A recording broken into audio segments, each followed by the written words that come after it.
Hello everybody and welcome back to the Security Plus exam objectives. Today we're going to be going into module 1.2, which is types of attacks. We're going to be looking at different types of malware, passwords attacks, and stuff like that, worms, viruses. So the first one here is ransomware. So ransomware is a malicious software that encrypts a user's files and demands payment, usually in cryptocurrency for their release. An example is WannaCry, which affected thousands of computers in 2017. And down here, I just have a image of a ransomware attack. So the attacker encrypts the personal files, and it says you have 5 days to submit the payment, and to receive a private key you need to pay, or your files will be lost. So it's taking advantage of encryption. So we'll get into encryption a little bit later, but basically requires two keys. So you need to retrieve the private key from the attacker in order to decrypt your files. Trojans it's named after the Trojan horse in Greek mythology. They're deceptive software programs that appear legitimate but contain malicious code, allowing unauthorized access or control of a computer system. An example is the Zeus, designed to steal sensitive banking information.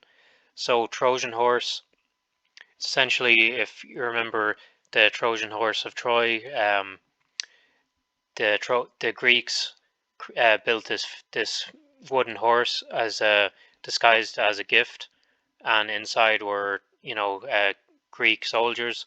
And as soon as the Trojans brought the horse inside, the Greeks came out and they attacked the city. They infiltrated the city that way.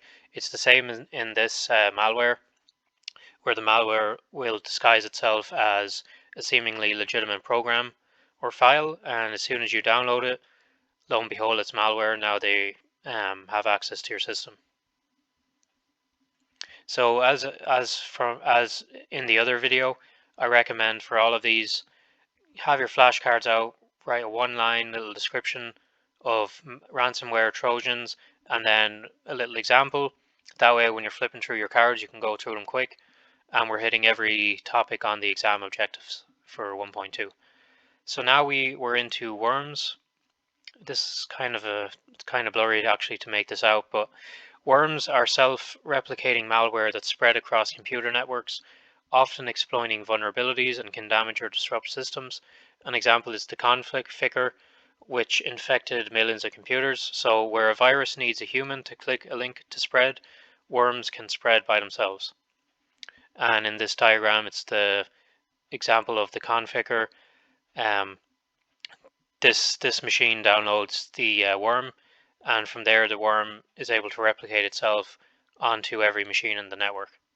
So it can self-replicate itself. That's the main thing about worms. Then we're into potentially unwanted programs, or PUPs. So they're software applications that users often unintentionally install, which may display unwanted ads, collect user data, or cause system slowdowns. An example is the Conduit toolbar, known for bundling with free software and altering browser settings.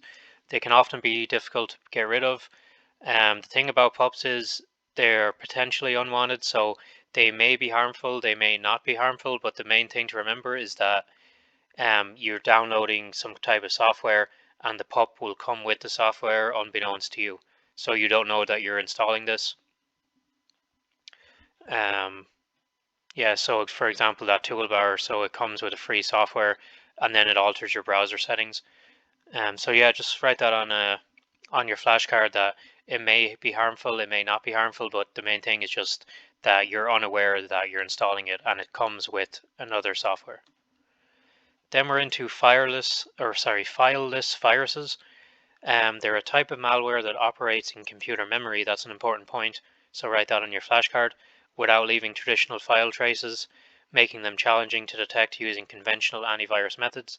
An example is the Paulix, I hope I'm saying that right, malware, which resides in the Windows registry and executes code directly in memory. So unlike other viruses which come in on their own files, the fileless virus operates in memory, so it's harder to detect. And here I just have a little example of the fileless attack lifecycle. So user receives a spam message with a link to a malicious website. User clicks on the link. The malicious website loads Flash with its known vulnerabilities on the user's computer. Flash opens the Windows PowerShell tool, which can execute instructions through the command line while operating in memory, and then PowerShell downloads and executes a script from a command and control server, which is a server that is used to control malware, basically. We'll get into that in a second. And then the PowerShell script locates and sends the user's data to the attacker. So it's able to execute itself inside PowerShell, and it operates in system memory. So here is command and control. Refers to a centralized server or infrastructure that malware communicates with to receive instructions, update functionalities, or exfiltrate data. An example in the use of C2 servers by the Stuxnet worm to remotely control and coordinate its actions within targeted systems. So here you have the bot master. The command and control networks are here. This is from where they send out their instructions. Here are the malicious activities that the bot master wants the bots to conduct. So spam generation, distributed denial of service, infect systems, and phishing. And then here's all your targets out here. So just to remember, the command and control is the network that basically the bot master uses to control and interact with the malware once the malware has infected your system. So the malware will be communicating back to the CNC from your device. That's where it's getting its instructions from. Now we have bots, are software applications that perform automated tasks, often on the internet, and can be used for various purposes, including malicious activities such as launching coordinated attacks, spreading malware, or participating in denial of service attacks. An example is the Mirai botnet, which infected Internet of Things devices to create a network of bots for large-scale distributed denial of service. And denial of service we're going to be getting into, but that's basically means of bringing down a service so that it's offline. And with bots, the main thing to remember is that it's basically an attacker gets control over a machine or a computer and uses it to conduct their malicious activities. And a botnet is just a series of bots. So if one bot is, I gain control over a server, I don't know, in the Amazon network, and I'm using that one server to conduct, malicious activities.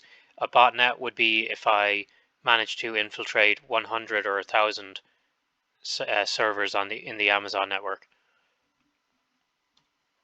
Crypto malware is a malicious. It's very similar to ransomware. It's a malicious software that encrypts a user's files, rendering them inaccessible, and demands a ransom payment, usually in cryptocurrency, for the key. An example is the CryptoLocker ransomware, which gained notoriety for its widespread attacks on personal and corporate systems. And here I have an example again of this is what you would see when you log into your machine, that your personal files have been encrypted and you need to pay to receive the decryption key, and you're usually going to have to pay that with cryptocurrency. So the attackers lock your system, they encrypt your files, and in order to decrypt your files you need a key, which you're going to have to pay for. Now we have logic bombs, snippets of code embedded in software or systems that remain inactive until triggered by specific conditions or events, leading to malicious actions such as data destruction or system disruption. An example is the Stuxnet worm, which contained a logic bomb designed to activate only in specific industrial control system targeting Iran's nuclear program. So, and here I just have an image here, embedded in some legitimate program, explode or perform malicious activities when certain conditions are met. So you're just basically waiting for a specific event to happen, and then the logic bomb will explode and it will deploy whatever malicious script it has and carry out whatever activities it's going to carry out. And when you're writing out your flashcard on this one, just make sure you harp on that it's triggered by a certain event or certain conditions. Spyware, type of malware that secretly monitors and collects user information, often without the individual's knowledge or consent, and can track activities, capture keystrokes, or harvest sensitive data. An example is the FinFisher, which has been used for surveillance purposes by various entities. So as it says here, spyware is literally just a malicious software that's spying on you. Like capturing keystrokes means that if you're typing something in, like your PIN number, it can capture your strokes, what keys you hit, and now it will have your PIN number, and also track activities such as like what web pages you're visiting, what files you're interacting with, and so forth. Keyloggers, type of hardware or software that record and capture every keystroke made on a computer or device, often used to maliciously steal sensitive information like passwords or credit card details. An example is the Zeus keylogger, which is commonly used in banking Trojans to capture login credentials. So as I said, as you can see here, here's the attacker. He's watching your keystrokes, whatever you're typing on your machine. And they can use that for a replay attack as well, which we'll be getting into replay attacks soon. So we have remote access Trojans, or RAT. A RAT is a malicious software that allows a remote attacker to control a system as if they had physical access, enabling unauthorized activities such as spying, data theft, or system manipulation. An example is the Dark Comet RAT, which provides remote control capabilities and has been used for cyber espionage and surveillance. So here's the attacker. They're connected to their command and control server, and from the command and control server, they're after these RATs have been downloaded, installed onto the machines, the attacker can use a CNC sender to control these machines, as if he was physically at the computer typing commands. He's sending commands from a remote location, so that's why it's called remote access, and he's controlling these machines from a remote location. A rootkit is a type of malicious software that hides its presence or the presence of other malicious processes on a computer or system, often providing unauthorized access and control to an attacker. An example is the Sony BMG rootkit, which was included in some music CDs to enforce digital rights management, but created security vulnerabilities on affected systems. So here I have a little picture here. Number one, a rootkit is unknowingly installed on a device. Number two, attackers use the rootkit to modify and bypass user permissions and security. Number three, once the attacker has access, they may use the rootkit to steal information, spread malware, or infect other devices on the network. So the main thing to remember with rootkits is that they hide their presence. So they're very difficult to find, and they can avoid antivirus softwares because they're able to hide their presence. So just put that on a flashcard, same as all the other ones. I know a lot of these are similar in nature, but if you just write out like one defining and differentiating,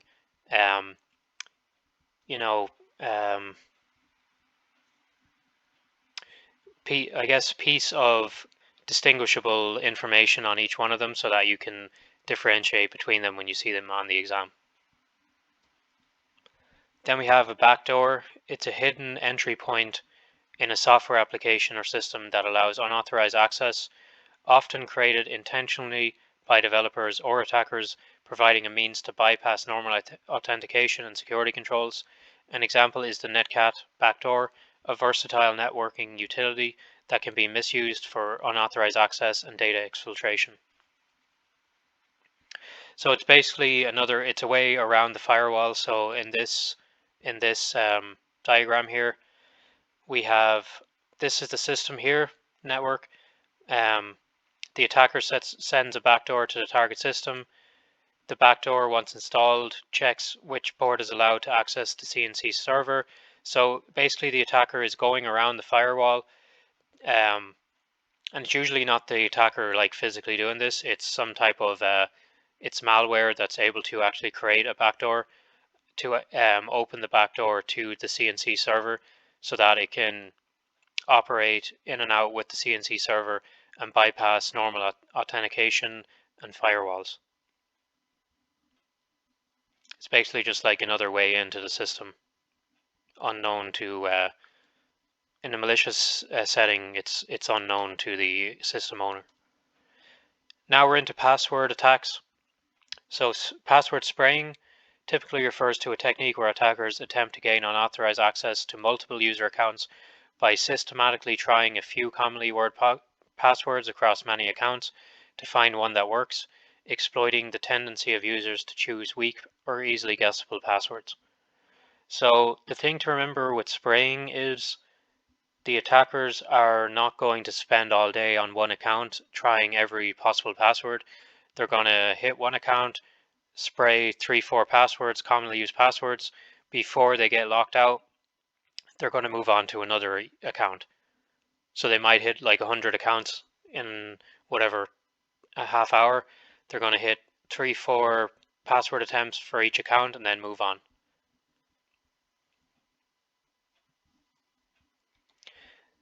A dictionary account is another form of password account where attackers will just use every word in a dictionary against your account.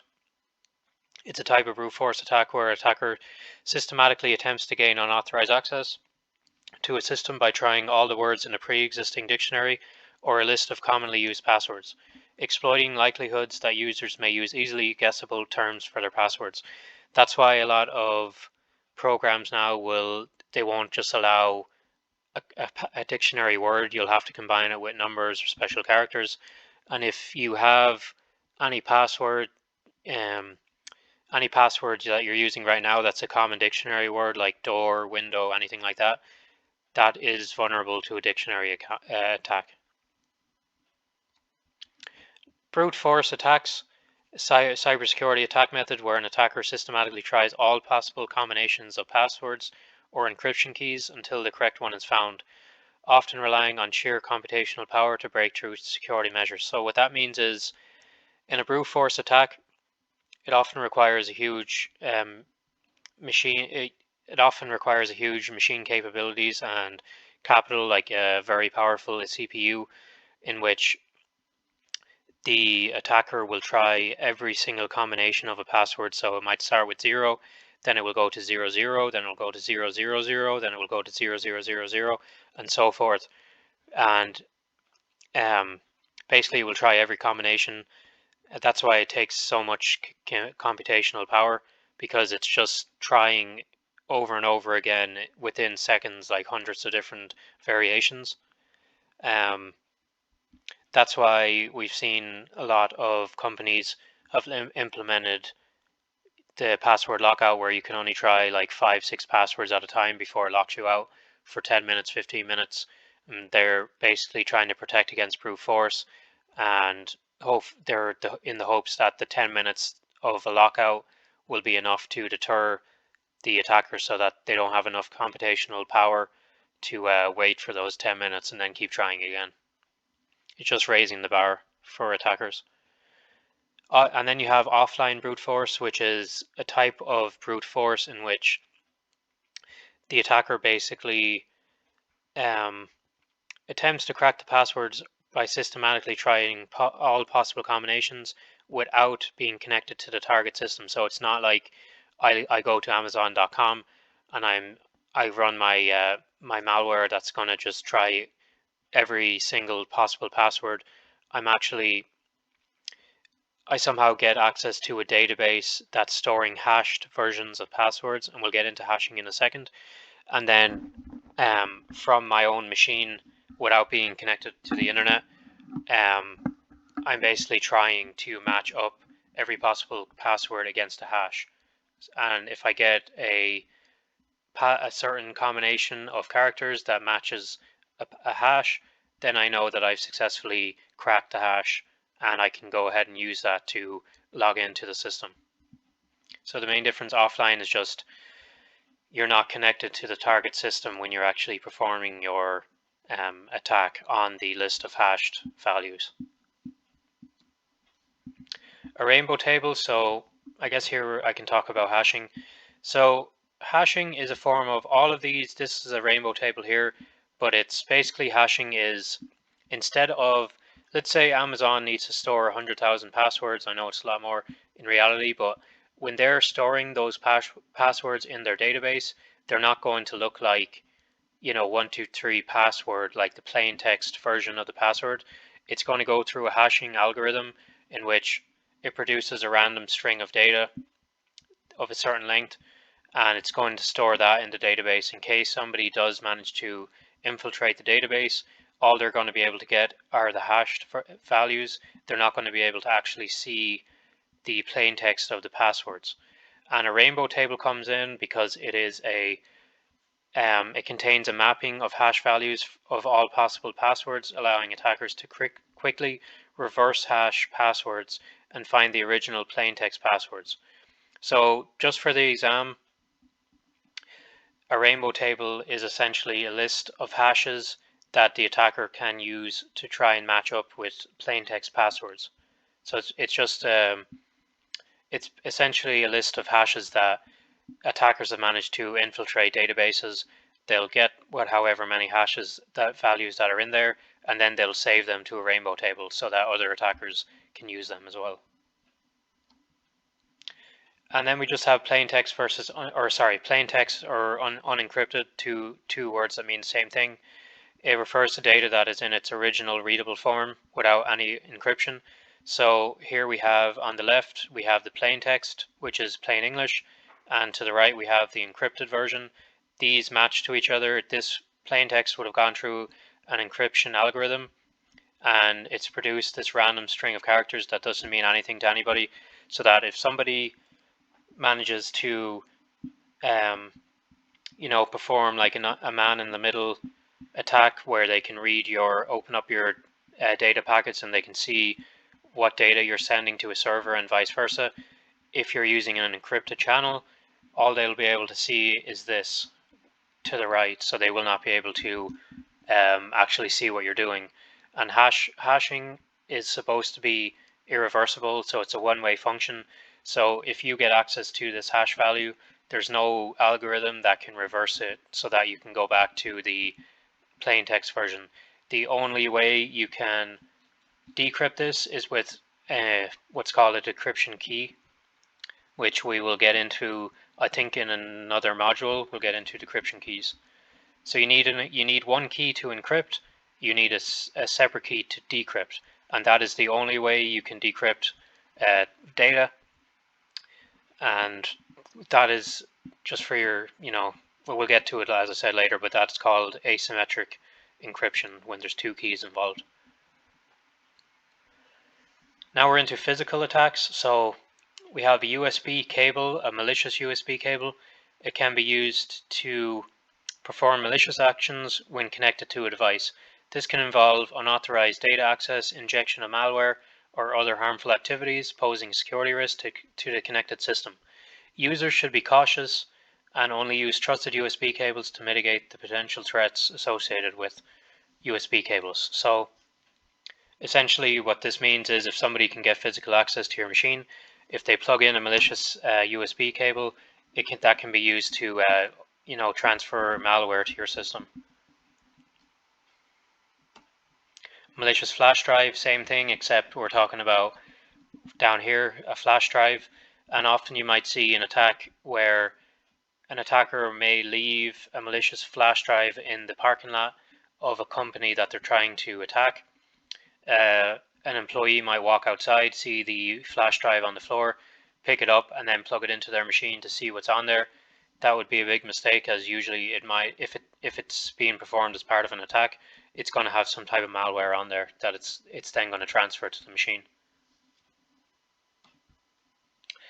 ATM card cloning. Down here we have a picture of a card cloner, and this essentially is copying information from a legitimate debit or credit card's magnetic strip or chip onto another card. So essentially cloning the victim's card to another card that the attacker can then use to spend your money with. Typically done through devices known as skimmers, which are placed on legitimate card readers, or by exploiting vulnerabilities in point-of-sale systems. Criminals use the clone cards to make unauthorized transactions, posing a significant threat to individuals' financial security. So just make a note on that on your flashcards. Card cloning, all it means is copying information from the card's magnetic strip or chip onto another card. Skimming, which is similar, but it basically just means skimming is a method used by cybercriminals to capture and collect data from the magnetic strip as well, but they install skimming devices on legitimate card readers, as you can see here. And basically that skimmer is going to capture what keys were pressed, and if you insert your card into that skimmer, it's going to capture the magnetic strip data. So essentially skimming is just capturing the data from the card. Card cloning would be actually like manufacturing a separate card so that you can use it in the other card instead. Skimming is just capturing the data itself.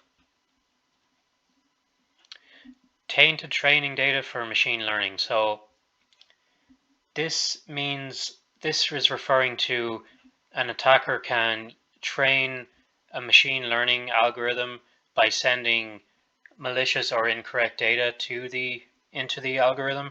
So it refers to data sets that are intentionally or unintentionally manipulated or compromised, introducing biased, inaccurate, or misleading information.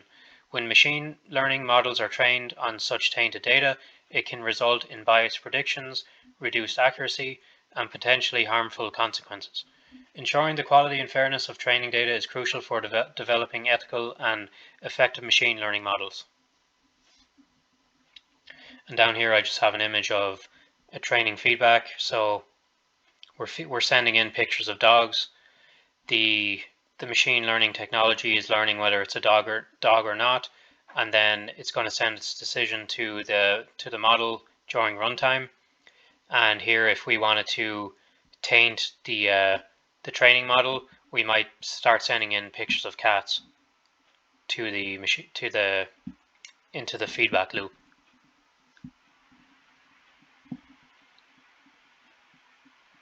So we just have different types of security for machine learning algorithms, just protecting your machine learning algorithm against tainted data. There's going to be a lot of information here. I would just, for your flashcard, just make a little note of these. I don't think you'll have to know these like offhand, like memorize these for the exam, but I'm just going to go run through them real quick. Just make a little note on your flashcard so that you're familiar at least with this. So protecting against adversarial attacks, assessing and fortifying algorithm against adversarial attacks, where malicious actors intentionally manipulate input data to deceive the model and produce incorrect results. So that would be something like input validation. Data privacy, implementing measures to protect sensitive information in the training and testing data sets, considering techniques like differential privacy or secure multi-party computation. Model robustness, ensuring that machine learning models are robust to variations in input data, preventing them from making unreliable predictions when exposed to slightly different or noisy inputs. Model interpret that's a hard word to say, I'll just let you read it, I'm sorry. Enhancing the okay, I'm just going to skip that word, of models to facilitate understanding and trust, which is crucial for identifying and addressing potential security issues. Continued secure deployment, when you're deploying your algorithm, implementing secure practices during the deployment of machine learning models, including encryption, access controls, and monitoring. Continuous monitoring, establishing mechanisms for ongoing monitoring of model performance and behavior to detect and respond to potential security threats or changes in the model's accuracy over time. And I'm just going to hit these real quick again because I'm sure this is boring for you guys, but regular updates and patching, just want to make sure your learning framework is up to date with the current updates to patch any vulnerabilities. Ethical considerations, you want to make sure your algorithms adhere to ethical standards, avoiding any discrimination or biases, and you want to stay up to date with current regulatory compliance. So adhering to relevant data protection and regulations and such. Then we have supply chain attacks. This is where target vulnerabilities in a system by compromising its supply chain, which includes the network of organizations and processes involved in the production and distribution of hardware or software.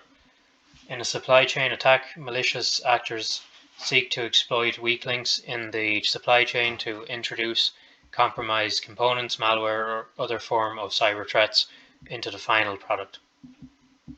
And here you have a image here of the attacker.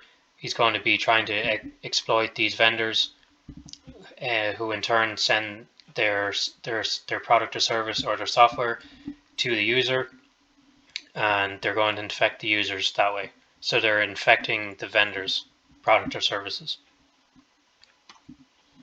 Then we have password attack. So a birthday attack is a type of cryptographic attack that takes advantage of the mathematics of probability and the birthday paradox. The birthday paradox states that in a group of 23 people, there's a better than even chance, so more than 50-50, that two people will share the same birthday. In password security, a birthday attack involves an attacker trying to find two different inputs that produce the same hash value. The attacker leverages the possibility that as more inputs are hashed, the likelihood of the hash collision, two different inputs producing the same hash, increases. And then we're going to expand on collisions here. So a hash collision occurs when two different inputs produce the same hash output, posing a risk in cryptographic systems, especially if attackers exploit collisions to gain unauthorized access by using alternative input data. Security measures like strong hash function salting and ensuring a large hash output space help mitigate this risk. So here we have an image of a hashing algorithm. You have your inputs here, then they go into a hashing function which will encrypt the data and produce a random string of inputs. And the thing about collisions is you don't want to have two different inputs that will produce the same hash. Every piece of data should have a different hash once it goes through that algorithm. And a collision is when there's two hashes that, two different inputs that create the same hash. That's a collision. And then for the last one, a downgrade attack is a type of cyber attack where an attacker forces a system to use an older or less secure version of a software or protocol, exploiting vulnerabilities that may have been patched in newer versions. This can compromise the security of a system by circumventing improvements and fixes implemented in recent updates, making it susceptible to known vulnerabilities present in older versions.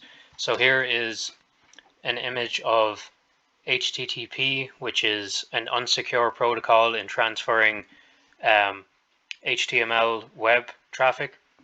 Here you have your browser. The attacker sits in the middle. They get access to the data packets that are being sent back and forth, and they downgrade it basically from HTTPS.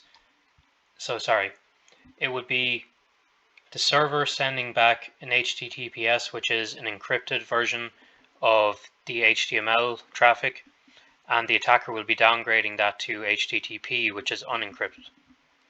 So a downgrade attack is taking a secure protocol and downgrading it to an unsecure protocol. And that's it for